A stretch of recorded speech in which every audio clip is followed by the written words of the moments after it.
Horas, selamat pagi Ibu, Bapak, Saudara-saudara sekalian yang terkasih di dalam Yesus Kristus.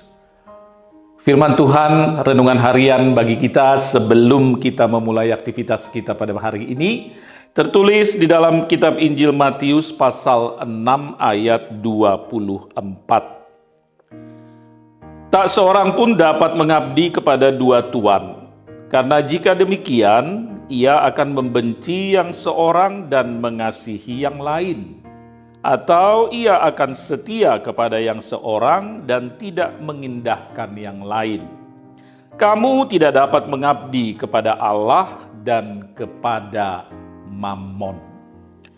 Saudara-saudara yang terkasih di dalam Yesus Kristus, uang, harta, atau materi adalah hal yang penting. Untuk hidup, kita butuh uang. Setuju, saudara? Banyak hal yang kita harus lakukan harus dengan uang.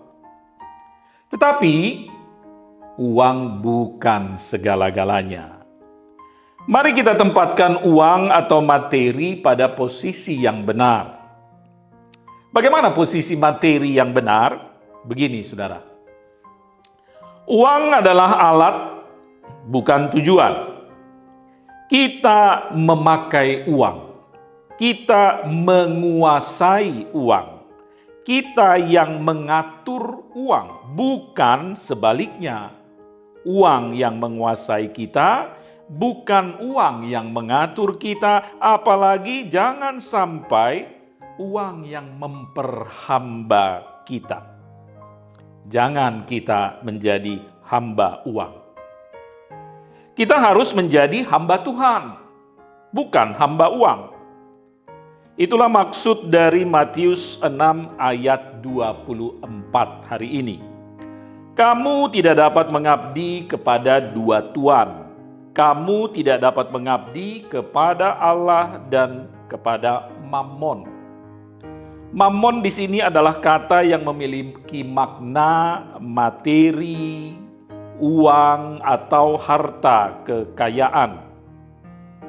Kita tidak mungkin sebagai hamba yang mengabdi kepada Tuhan sekaligus menjadi hamba yang mengabdi kepada Mammon atau kepada materi.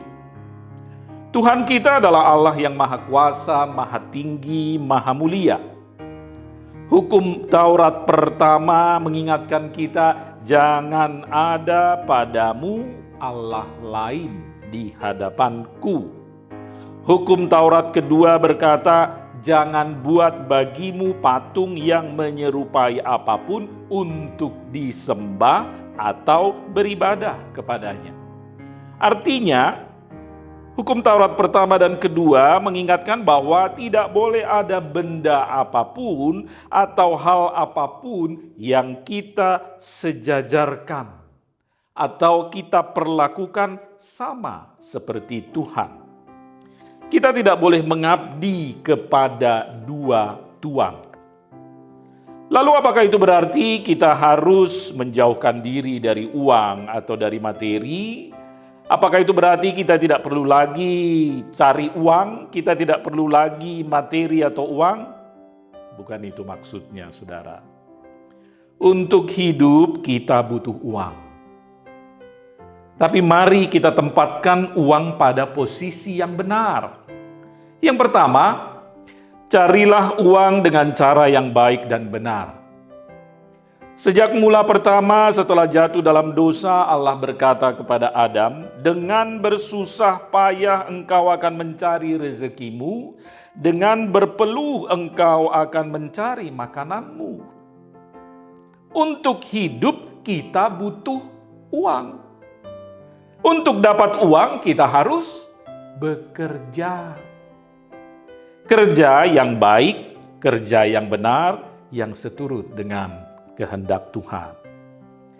Yang kedua, uang atau materi adalah berkat Tuhan dan harus menjadi berkat. Agar uang itu menjadi berkat, maka kita harus mencarinya dengan cara yang baik dan benar di jalan Tuhan. Yang ketiga, ketika kita beroleh berkat Tuhan, jangan lupa bersyukur. Berterima kasih. Dan sebagai tanda ungkapan syukur kita, jangan lupa persembahkan sebagian dari berkat itu sebagai persembahan syukur kita untuk Tuhan. Yang keempat, ketika kita menerima berkat Tuhan, jangan lupa juga berbagi untuk sesama melalui pelayanan diakonia. Sehingga Tuhan memberi berkat buat kita dan kita menjadi saluran berkat buat sesama.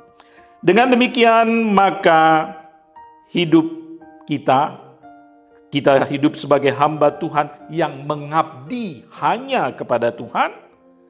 Tuhan memberkati kita dengan memberi uang atau materi, dan kita menjadi saluran berkat buat sesama. Terpujilah nama Tuhan. Amin. Allah Bapa kami di dalam surga, Tuhan kami di dalam Yesus Kristus. Terima kasih Tuhan untuk firman-Mu yang boleh kami dengar pada pagi hari ini. Berkati kami Tuhan, lekatkan firman-Mu di hati kami. Kiranya firman-Mu memberi kekuatan, menjadi dorongan dan memotivasi kami, agar kami bersemangat dan dengan kekuatan dan pertolongan dari Tuhan kami melakukan segala tugas, aktivitas, dan tanggung jawab kami sepanjang hari ini. Kami bekerja mengerjakan segala tugas pekerjaan kami seturut dengan kehendak Tuhan di jalan Tuhan. Dan Tuhan memberkati segala pekerjaan yang kami kerjakan dengan tangan ataupun pikiran kami. Bapa dalam surga, berkati kami dan ingatkan kami juga untuk senantiasa bersyukur dan berterima kasih ketika kami menerima berkat-Mu. Dan ingatkan kami juga untuk dapat menjadi saluran berkat kepada sesama kami. Berkati juga orang-orang yang kami kasihi Tuhan, orang tua, keluarga, anak-anak kami, dimanapun kami berada dan dimanapun kami beraktivitas, melakukan tugas pekerjaan dan pelayanan kami sepanjang hari ini. Terima kasih Bapa, terpujilah nama-Mu. Dalam nama Yesus Kristus kami berdoa dan bersyukur. Anugerah dari Tuhan kita Yesus Kristus, kasih setia Allah Bapa dan persekutuan Roh Kudus menyertai saudara sekalian. Amin.